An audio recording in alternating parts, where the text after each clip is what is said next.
Imagina un bosque lleno de árboles altos y verdes. El suelo es una alfombra de musgo, suave y esponjosa, y los rayos del sol atraviesan las copas de los árboles, creando un baile mágico de luces y sombras.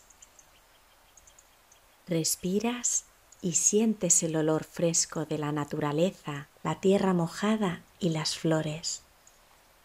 Escuchas el susurro del viento y de vez en cuando el canto de algún pajarito escondido. ¿Oyes algún sonido más en el bosque?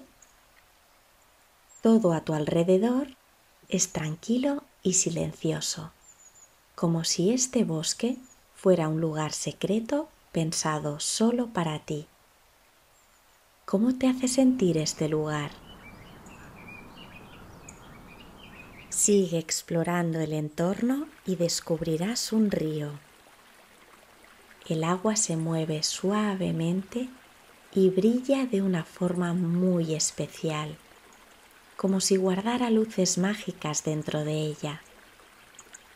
Acércate y si te apetece, toca el agua con los dedos. Junto al río se ven flores de muchos colores, flores que desprenden un olor suave y dulce. ¿Sabrías decir a qué huelen?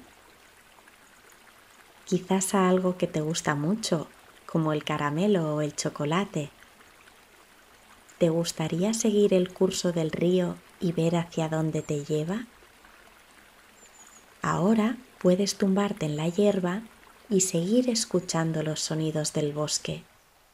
Respira lentamente y siente cómo te llenas de calma. Cuando necesites un lugar tranquilo y seguro, recuerda que siempre puedes volver a tu bosque mágico. Mañana será otro día lleno de maravillas por descubrir.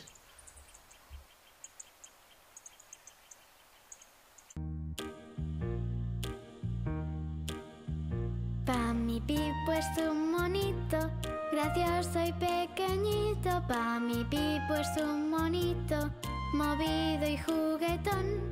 Se mueve por aquí, se mueve por allá.